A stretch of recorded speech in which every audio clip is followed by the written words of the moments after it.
మీ9 news కి స్వాగతం. ఈరోజు అన్ని గ్రామాల నుంచి వచ్చేసిన హిందూ బంధువులందరికీ మరొక్కసారి స్వాగతం తెలుపుతూ ఈ ప్రోగ్రాం ముందుకు తీసుకెళ్దాం. ఇది కులమో మతమో కాదు, హైందవం అన్నది ధర్మం. ధర్మబద్ధంగా మనం జీవిస్తే ఆ ధర్మమే మనం నడిపిస్తుంది. ఇది పెద్దలు చెప్పిన సత్యం. సనాతన ధర్మం ఇదే మనకు తెలియజేస్తుంది. ఇదే మన వేదాలలో కూడా రాయబడింది. అన్ని వేదాలకు ధర్మాలకు అలవాలమైనది మన భారతదేశం. నీవు బ్రతుకుతూ ఇతరులు అందరి మంచితనాన్ని తీసుకెళ్తూ ముందుకెళ్ళడమే మన ధర్మం. కానీ ఈనాడు సనాతన ధర్మానికి ఆటంకం ఏర్పడింది. ఎందువలన? మనం చేసే చిన్న చిన్న తప్పుల వల్ల. ఒకటి ఏంది?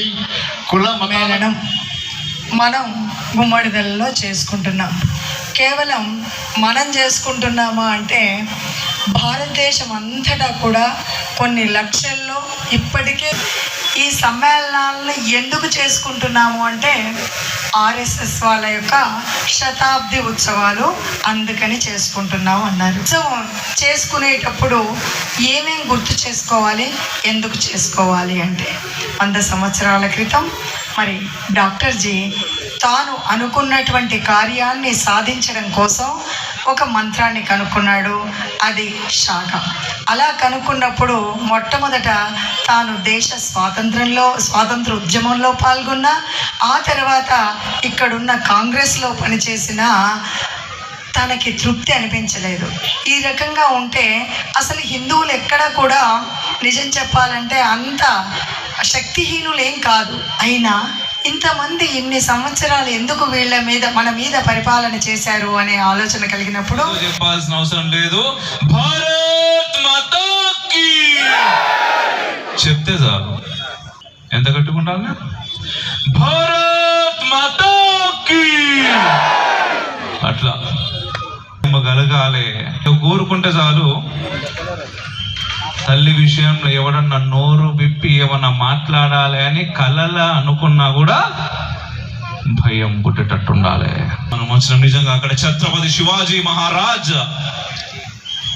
ఇక్కడ చూస్తా ఉంటే నాకు నిజంగా కొన్ని సంవత్సరాల వెనక్కి పోయి నేను చూసినటువంటి ఒక చిన్న కథ నాకు గుర్తుకొస్తా ఉన్నది, అవుతా ఉన్నది. ఎందుకంటే వారి ముందు నిలబడి మాట్లాడేటటువంటి అవకాశం ఆ తల్లి శక్తి నాకు ఇచ్చినందుకు.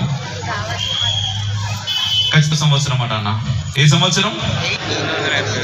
చెప్పురా అబ్బా.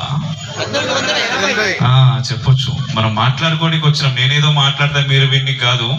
నేను ప్రత్యేకంగా ఇక్కడికి వచ్చింది మీరు మాట్లాడితే వినడానికి, మీతో మాట్లాడడానికి. 1980వ సంవత్సరం అంట వియత్నాం అనేటటువంటి ఒక దేశం నుంచి రక్షణ మంత్రి మన దేశంలో దిగిరాడ. ఎక్కడ దిగారు? మన దేశంలో న్యూఢిల్లీలో. ఢిల్లీలో దిగాక అటువంటి సంస్థ ఆవిర్భవించి 100 సంవత్సరాలు జరిగింది.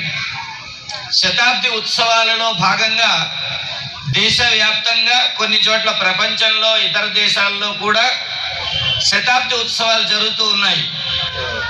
ఇప్పటి వరకు భారతదేశం మొత్తం మీద నాకున్న చిన్న డేటాను బట్టి 1,57,000 సమావేశాలు జరిగాయి.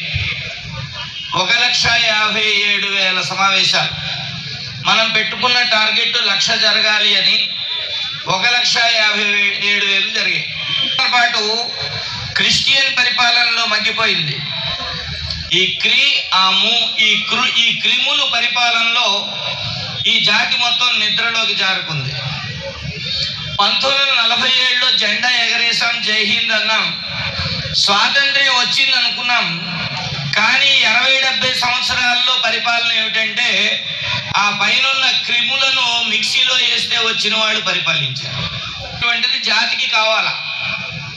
ఈ స్వయం బోధ అంటే ఏమిటంటే, చిన్నపిల్లలు కూడా ఉన్నారు కాబట్టి ఒక చిన్న కథ చెప్తా.